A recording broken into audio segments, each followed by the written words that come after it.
Bueno, bienvenidos a esta nueva ponencia de esta edición de El viaje del héroe.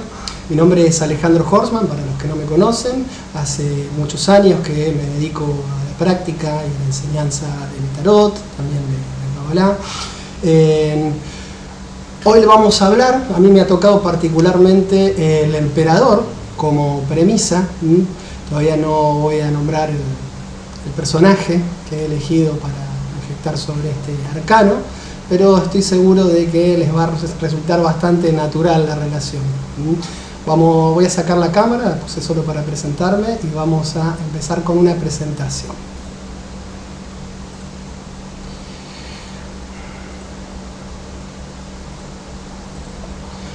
Bien, antes de meternos de lleno con el personaje que nos toca relacionar hoy en esta ponencia, me gustaría hablar un poquito sobre lo que representa el emperador para así poder hacer dicha relación. No todos saben tarot, quizás los que están viendo esta ponencia, por lo cual se me hace más que necesario hacer una pequeña introducción respecto a el significado de este arcano.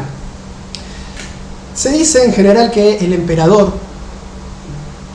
como arcano mayor, representa fuerza, dinamismo, estabilidad, un movimiento constante y estable que se expande. El emperador está relacionado zodiacalmente con el signo de Aries, que a su vez también está regido astrológicamente por el planeta Marte, lo cual también le da al arquetipo cierto condimento de agresividad, no necesariamente en un mal sentido, pero para poder expandirse se necesita un principio, en cierta forma marciano, expansivo, agresivo, aunque Marte en realidad no es más bien expansivo, sino que es separativo, disolutivo, pero Aries sí lo es.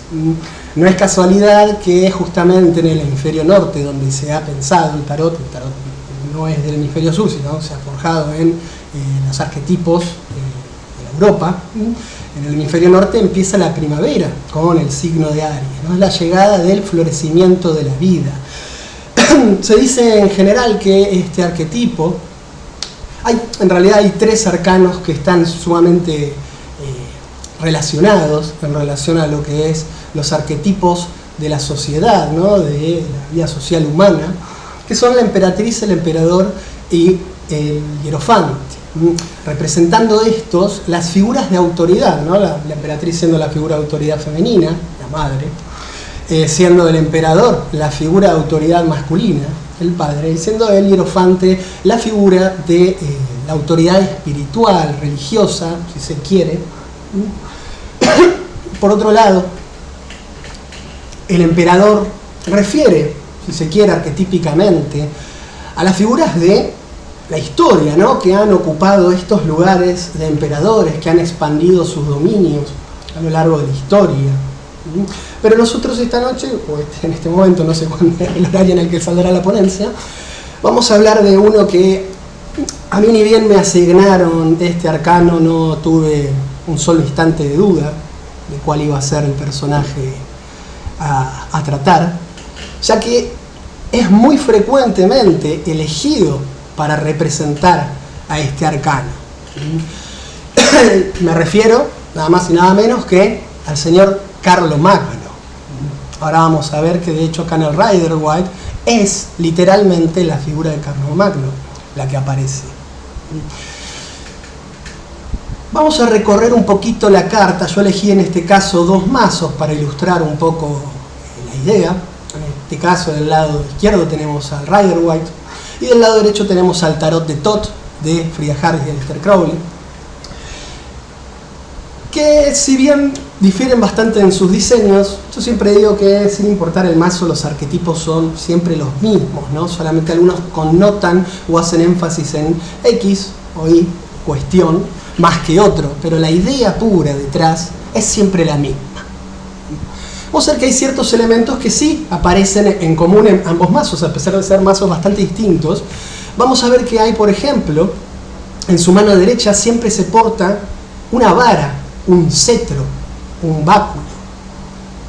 Esto suele ser una representación de su poder de mando, de su poder director, mientras que en la mano izquierda suele portar el llamado orbe, que simboliza la autoridad espiritual otorgada por, en el caso de Carlomagno, el Papa. Vamos a ver que hay hitos en la vida de Carlomagno que refieren de una manera directa o que pueden ser espejados de manera directa con algunas de estas ideas que hemos mencionado en relación a lo que el emperador representa. Primero que nada, fíjense lo siguiente, vean la imagen del Rider White y fíjense lo que es este retrato de Carlomagno. ¿Les queda alguna duda de que la inspiración en este mazo surge directamente de la figura de Carlomagno? Pues yo no tengo ninguna duda. Y no solo en el Rider White, hay varios mazos en los que literalmente se entiende que es Carlomagno o con tal o cual símbolo se da a entender. Fíjense, la corona está directamente inspirada, la del Rider White, en la corona del retrato de Carlomagno, que esta es una corona que hasta el día de hoy se conserva en museos. El orbe, que ahora después vamos a hablar un poquito sobre esto. El cetro, que en este caso lleva una cruz, porque vamos a ver que Carlomagno fue una figura muy importante para la expansión del cristianismo en Europa. Dicho esto, vamos a hablar un poquito de los orígenes, del contexto histórico en el que Carlomagno llega a ocupar primeramente, no como emperador, sino como rey, el trono de los francos. Los francos eran una tribu germánica. Luego de la caída del Imperio Romano de Occidente, en el 472, esto fue post-invasión de las tribus bárbaras, si bien desapareció el imperio, los modos y las formas que el imperio había impuesto durante tantos años siguieron practicándose. La organización social en realidad se desarmó un poco más, se fragmentó y cada tribu regía en general sobre una región. Algunas surgieron y fueron conquistando grandes regiones. Para este tiempo, la dinastía reinante, antes en realidad de que Carlomagno llegara al poder, era la dinastía de los merovingios. Los merovingios fueron una dinastía que regía sobre la zona de lo que es hoy Francia, parte de Alemania, parte a veces también del norte de Italia. Eran bastante vasta la extensión y estos reyes habían adquirido tanto poder que con el tiempo se fueron retirando un poco de la vida política. Se terminaron como volviendo personas que no hacían nada, básicamente, y en realidad los que lo administraban el reino, por decirlo así, eran los llamados mayordomos. Estos mayordomos no tienen nada que ver con el término de mayordomo la acepción que le damos a esta palabra hoy en día. No son estos señores, no es Jenkins con trajecito, moño, llevando una bandeja, sino que los mayordomos en ese entonces eran una especie de ministros representantes del rey que tenían tanta autoridad, incluso más, llegó a ser, como el mismo rey. Y este fue el caso de Pipino el Grande, quien fue el padre. Es muy gracioso el nombre, pero es más gracioso que Pipino el Grande, Pipino el Breve, le decían breve porque era bajito, era peticito, entonces le quedó como apodo el Breve. Obviamente esto no se lo decían, ¿no? En la cara no sería una buena idea decirle esto a el mayordomo de los merovingios. Ya anteriormente, ya el abuelo de Carlomagno, llamado Carlos Martel, ascendió, llegó a la mayordomía de los carolingios después de haber librado batallas contra los musulmanes. Piensen que en esta época Europa no era lo que conocemos hoy. Estamos hablando del siglo VIII, incluso estamos hablando finales del siglo VII, siglo VIII. Europa estaba completamente dividida, la Europa cristiana, ni siquiera era no tenía la extensión que tiene hoy. Todavía había pueblos germánicos, paganos, rebeldes a la cristianización. La zona de lo que es hoy España, la península ibérica, estaba completamente tomada por los árabes, por los musulmanes en realidad, era lo que ellos le llamaban la zona de Al-Andalus, estaba bajo el califato, luego fue el califato de Córdoba. Y solo una parte en el norte de España todavía quedaba con algunos reyes cristianos. Es decir, España estuvo ocupada por los musulmanes durante casi más de 7 siglos, muchísimo tiempo. Volviendo a esto, Carlos Martel logra poner un fin al avance de los musulmanes contra el territorio franco y logra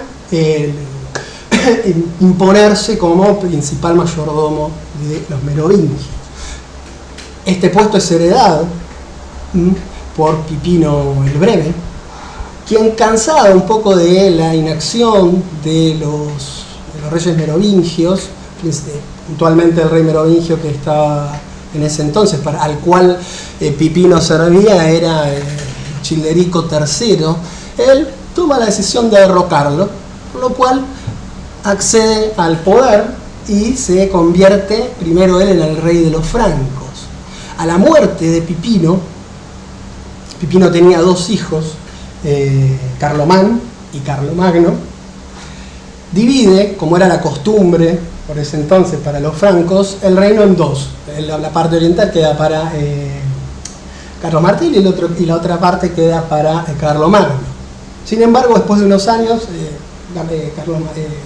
Carlomán fallece y esto hace que naturalmente, sin perder el tiempo, Carlomagno se corone como rey de todos los francos. Acá todavía no es emperador, estamos hablando de sus inicios, su llegada al trono y su establecimiento como el rey de todos los francos. Lo primero que hace entonces es unificar los 2 reinos francos rápidamente para evitar cualquier tipo de disputa familiar, ¿no?, que reclamaran también el derecho a este trono. Él no pierde tiempo y enseguida se corona como rey de todos los francos. Acá ya tenemos un poco algunas actitudes o algunos comportamientos que calzan con el arquetipo del emperador en el cual él se convertirá. Por supuesto, y es sabido, cualquiera que sepa un poquito de historia, sabrá que un imperio no se forja pidiendo por favor sean mis súbditos, sino que se construye a través de la guerra y también de la política en parte, pero mayormente a través de la guerra. Si recordamos la imagen del emperador que nos muestra el Rider-Waite, podemos observar que este emperador aparece con una armadura puesta. Y esto justamente expresa lo que les acabo de decir. El imperio se consolida mediante la conquista. Por lo tanto, tenemos este aspecto del emperador guerrero con su armadura puesta. Y esto Carlomagno lo impersonó bastante bien, ya que a lo largo de su proceso de convertirse en emperador tuvo más de 50 campañas militares. La principal, que fue uno de los puntos que más rápidamente lo llevó a expandirse, fue el conflicto con los lombardos, que en tan solo un año logró vencer al rey de Siderio en Pavia y se coronó también como rey de los lombardos. Lombardo se le dice a los que habitan la zona de Lombardía. La zona de Lombardía es en el norte de Italia, la zona donde está Milán. Milán sería la capital de Lombardía, para que tengan una idea del mapa de donde estamos hablando. Y también se puede ver en esto mismo cierto exceso, si se quiere, o cierto desequilibrio. Un emperador, cuando usa la fuerza en exceso, o eso decimos ahora, quizás en ese momento fue algo necesario, y esto lo vemos en lo que fue la guerra contra los sajones, que fue una de las guerras más largas y las más brutales que tuvo que llevar a cabo. Lo que es Sajonia, la zona de Sajonia está en la parte noroccidental de Alemania. Estos pueblos sajones en ese entonces todavía eran paganos. Los sajones son incluso los que previamente a esto invadieron toda la zona de Inglaterra. Entonces logra vencerlos y lo hace mediante la fuerza bruta total. Llega incluso a hacer ejecuciones públicas de más de 4.500 sajones. Pero bueno, finalmente, después de la guerra y esta guerra psicológica, ¿no?, también logró conquistar a los sajones. Y con ello llegó también la cristianización de esta zona de Alemania. Lo que hoy llamamos Alemania, ¿no? Sajonia está en Alemania, pero en ese entonces Alemania no existía aún, ¿sí? Uno de los momentos más importantes es la coronación como emperador. Después de todas estas campañas, de ir expandiendo su territorio, él, hay que decirle, aclarar desde un principio, que él tenía fuerte apoyo del Papa. Esto fue fundamental para lograr el puesto de emperador que logró tener. Incluso ya su padre, Pipino, tenía el apoyo del Papa León III cuando derroca a Childerico III. Entonces hay una larga tradición de buenas relaciones entre los carolingios. Carolingios se le llama al linaje de Carlos Martel, Pipino, Carlomagno, etc. Hasta que finalmente, al lograr esta conquista, el Papa lo corona un 25 de diciembre. Fíjense cómo elige una fecha muy significativa para la cristiandad. Para ese entonces ya se había establecido, o un poco inventado, que Jesucristo había nacido un 25 de diciembre, ¿no? Esto lo hace a propósito, justamente es un símbolo, ¿no? Además de que el emperador, como arcano mayor, al ser Aries, hay una cuestión solar muy relativa al arquetipo del emperador, ¿no?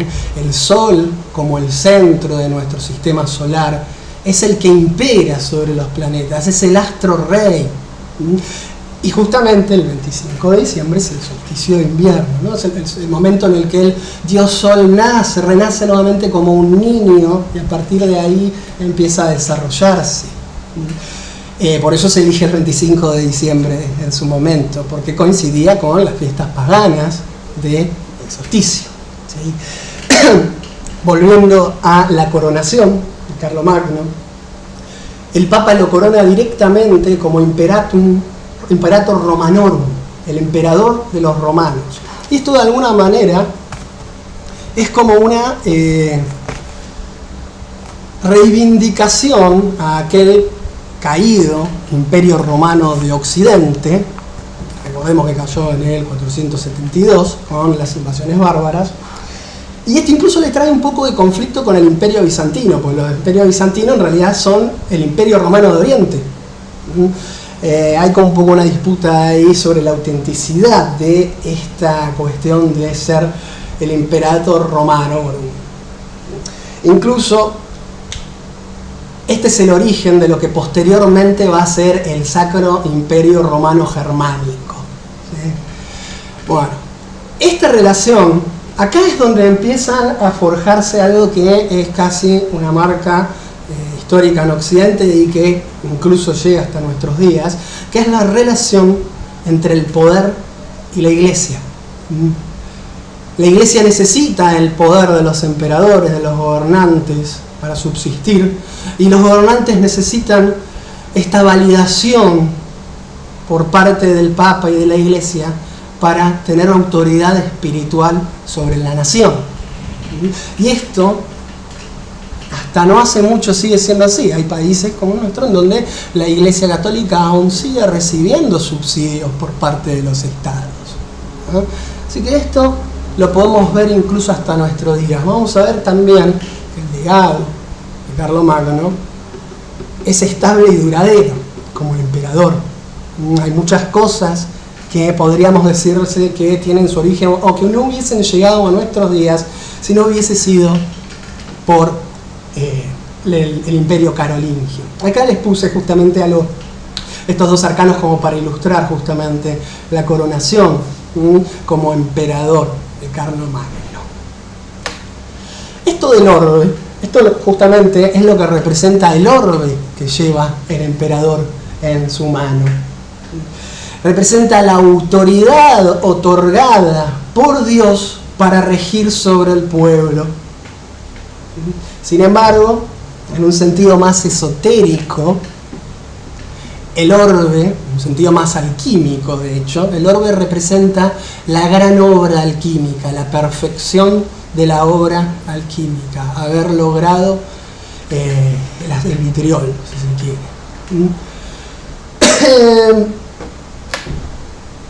Ahora bien, lo interesante es ver cómo esto ha llegado a nuestros días, por eso hablo de la estabilidad y la expansión. La estabilidad y la expansión la tenemos claramente, ¿no?, en sus inicios, como él fue a través de la fuerza de Marte, por supuesto, expandiéndose, e incluso esto duró durante varios años.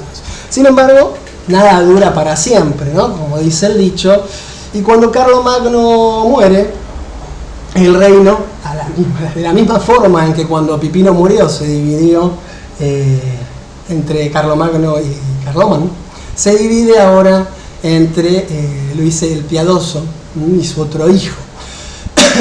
Luis el Piadoso es de los más conocidos, digamos, porque tuvo más trascendencia. Y se divide en realidad en tres reinos, ¿no? Francia, lo que había sido el Imperio Carolingio y Francia, se dividen en tres reinos, ¿no? Eran tres los hijos en realidad de Carlomagno. En realidad Carlomagno tuvo más de 20 hijos conocidos. Ahí tenemos también cierta cuestión de la fertilidad, ¿no?, arquetípica, que tiene que ver con la primavera ariana. Él directamente estableció un precedente para todo lo que iba a pasar en Europa por los siglos venideros. Todas las casas reales de Europa son rastreables sus linajes hacia Carlomagno. Los Habsburgo, los Windsor, los Tudor, los Hohenstaufen, los alemanes, todos tienen raíces en Carlomagno. Marcó un hito en lo que fue la cultura que se vivió en toda la Edad Media. Hay mucha gente que piensa que la Edad Media fue un periodo de total oscuridad, de ignorancia, de persecución religiosa. Eso último puede ser un poco. Sin embargo, esto no fue tan así. El periodo en el que Carlomagno llega al poder era realmente un periodo de mucha decadencia de la cultura de Occidente. Estaba todo muy fragmentado, cada uno hablaba su lenguaje, cada uno practicaba la religión de la forma que se le venía a la gana. Una gran parte, de hecho, de la población franco-germánica era arriana, lo cual la Iglesia romana consideraba una herejía. Había una desorganización total, lo cual llevaba a que estén en constante guerra reinos contra reinos y unos contra otros, peleas por sucesiones constantes. El periodo durante el que Carlomagno estuvo en el poder fue un periodo de unificación en Europa. Se puede decir, y acá tenemos expresado el arquetipo paterno, que Carlomagno fue el padre de la organización política de Europa. Es el padre de la cultura europea, sin lugar a dudas. Incluso algunas de las cosas que Carlomagno hizo al llegar a ser emperador es establecer escuelas. Ordenó escuelas en los monasterios, obviamente, y esto está más claro, que la población común, ¿no?, los llamados plebeyos, no tenían acceso a esta educación. Esta educación era para los sacerdotes y para los laicos nobles. Un campesino no accedía a esto.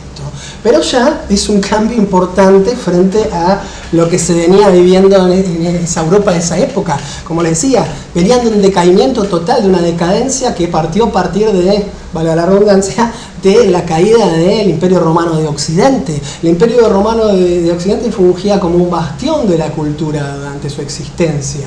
Al momento de su caída, toda la organización política se desbarata, los clanes, los reinos se pelean. Entonces, el hecho de volver a abrir escuelas. De hecho, Carlomagno establece el latín como la lengua culta. Los textos empiezan, por ley, a escribirse en latín, y el latín se vuelve como una lengua común en toda Europa. Sin importar cuál sea su lengua materna, todas las personas cultas habían aprendido latín.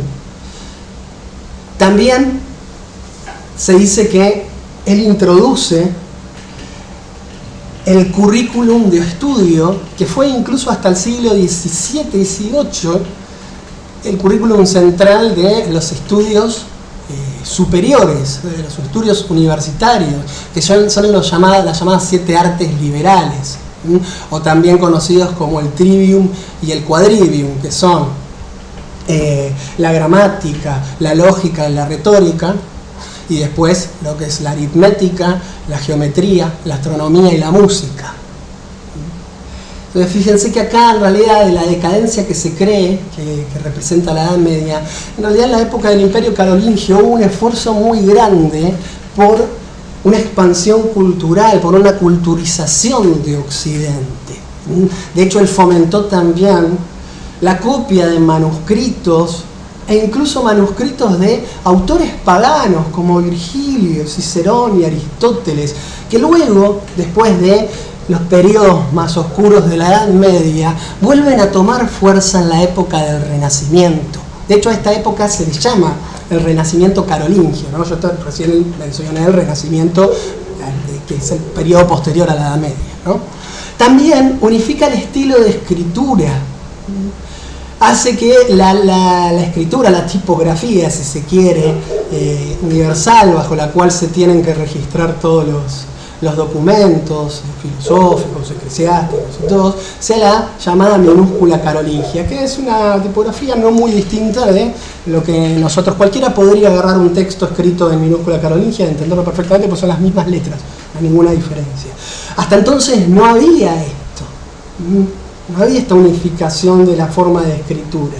Entonces es muy importante el legado que nos deja Carlomagno. Incluso organiza hasta el rito cristiano que se practicaba. Hasta ese entonces cada reino practicaba la religión de la manera que mejor le salía. Él instituye el rito romano como el rito oficial de todo el imperio carolingio. Bueno, sin más, esto es todo por mí. Espero que les haya gustado, quizás les haya aburrido. Yo soy un entusiasta de la historia, a mí la historia me gusta mucho. Creo que es importante conocer la historia, como dice quizás un poco la frase ya un poco cliché, ¿no? Que es importante conocer la historia para no repetir los mismos errores. Quizás sea más cierto decir que está bueno saber historia para ver cómo se equivocan los que la ignoran. Bien, les dejo un gran cariño y espero que haya sido de su agrado esta ponencia.